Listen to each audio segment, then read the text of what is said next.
Good morning. The U.S. markets are currently closed, but we are tracking significant pre-market activity.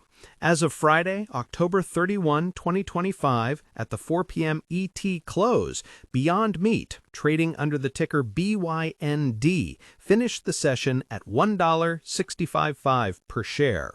But that closing price is almost irrelevant this morning. The real story, the one that's developing right now, is that the stock is indicating a drop of nearly 9% in pre-market trading. The reason for this new wave of pain is a press release that just hit the wires. Beyond Meat has abruptly rescheduled its third quarter 2025 financial results, pushing them from their expected date tomorrow, November 4, to November 11. The company stated this delay is necessary to finalize its assessment of a material non-cash impairment charge related to some of its long-lived assets. In plain English, that means they have to tell the market that their stuff, factories, equipment, isn't worth what they said it was, and the charge is expected to be significant. This single piece of news shatters the entire narrative that retail traders have been clinging to for the past 3 weeks. The broad expectation, the story that was driving massive volume, was that Beyond Meat was the next great meme stock. Just look at the chart from mid-October. The stock exploded, at one point surging over 1,000% from its 52-week low of just 50 cents to a high of $7.69. It was a classic high-octane squeeze. The stock had and still has enormous short interest, and a wave of traders, many using platforms like the Robinhood app or SoFi Invest, piled in. They saw the news of an expanded Walmart distribution and a major debt restructuring, and they believed this was the bottom. The expectation was that the short sellers were trapped and that this was the beginning of a return to glory, a repeat of the 2021 playbook. People were looking at this as a lottery ticket, not a serious investment. But as we are seeing this morning, the reality is something far more grim. The reality is that the fundamentals of this business are not just weak, they appear to be deteriorating at an accelerating pace. That 1,000% rally, it has almost completely evaporated. The stock has crashed back down to earth, and this pre-market news about an impairment charge is the final nail in the coffin for that specific burst of hype. Let's look at what has actually been happening under the hood, beyond the noise of the squeeze. The recent rally was triggered by a tender offer for $1.1 billion of the company's convertible debt. This sounds good. They are handling their debt, but the reality of that deal was that it was a massive debt for equity swap. The company essentially converted that debt into 316.2 million new shares of stock. To put that in perspective, it increased the number of shares outstanding by nearly 5 times. This was a crushing dilution event.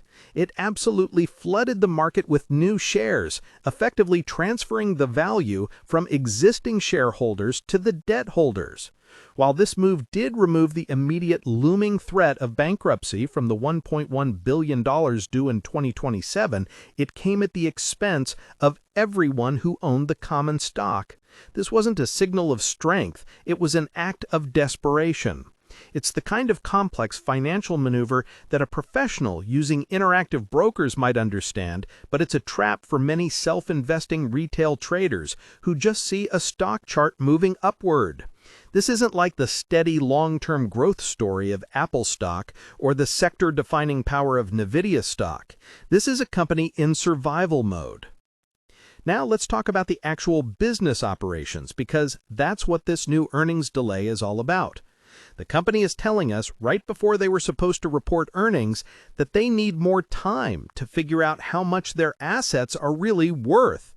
This impairment charge is an admission that the carrying value of their manufacturing assets is too high. This often happens when a company has to scale back production plans dramatically because the demand is simply not there, and the demand is not there. The entire plant-based meat category is experiencing, as the company itself called it, ongoing softness. people aren't buying these products at the rate the industry projected. The company's last report for the second quarter was a disaster. Net revenues were down 19.6% year over year, volume of products sold was down, and they are still deeply unprofitable, with operating margins sitting at a staggering negative 53%.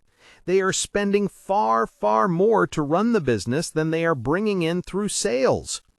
This is the core tension for anyone offering investment help on this name.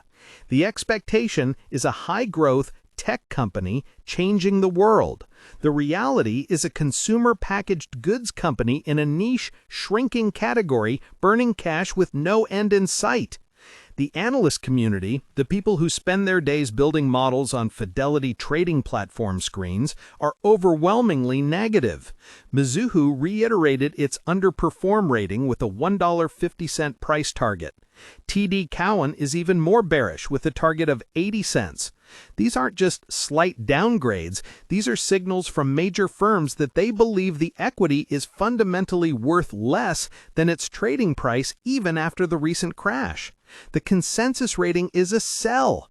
This isn't a stock you put in your Fidelity IRAs or ask Fidelity Wealth Management to buy for you. This is a speculative gamble.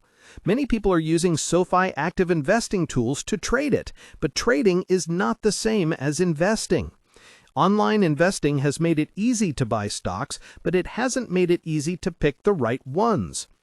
So what does the company actually do? Beyond Meat was one of the original pioneers of plant-based meat alternatives. When it went public in 2019, it was one of the most successful IPOs of the year, soaring to an all-time high of $234.90 a share.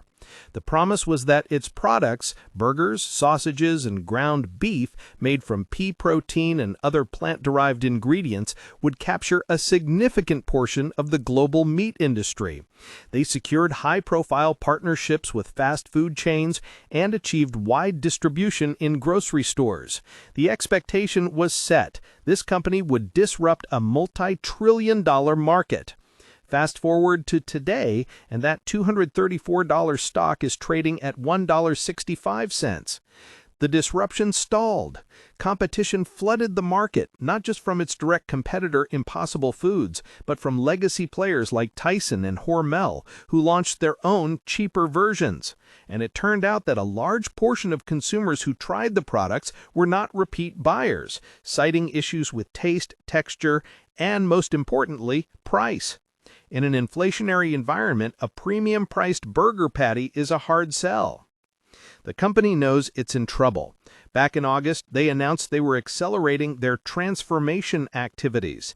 This included another reduction in their workforce and the hiring of an interim chief transformation officer from Alix Partners, a company that specializes in corporate turnarounds. These are the steps a company takes when it is on the brink. They are in full-blown triage, trying to cut operating expenses fast enough to match their plummeting revenues.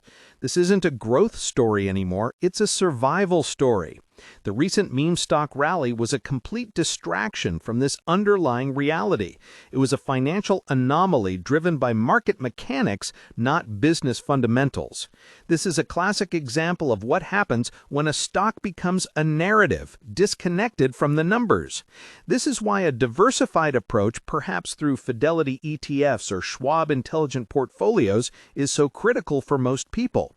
Chasing these high flyers, whether it's Tesla stock in its early volatile days or Beyond Meat today, requires a stomach for risk that most investors simply do not have or should not have in a core individual brokerage account.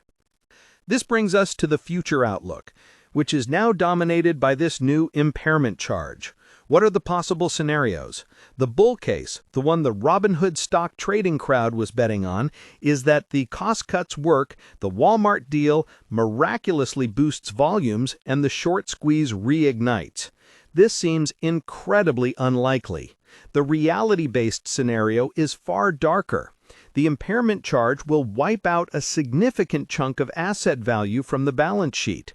The Q3 earnings, when they finally arrive on November 11th, will likely show continued revenue decline and deep losses.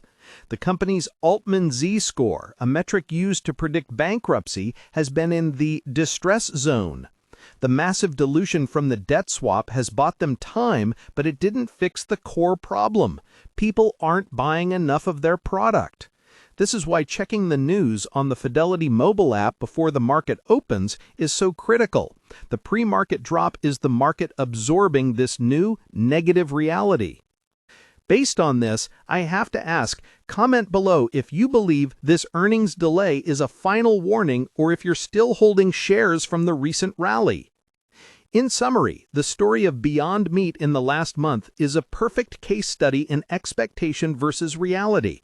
The expectation was a technical, short squeeze-driven meme rally signaling a potential turnaround and a return to the glory days.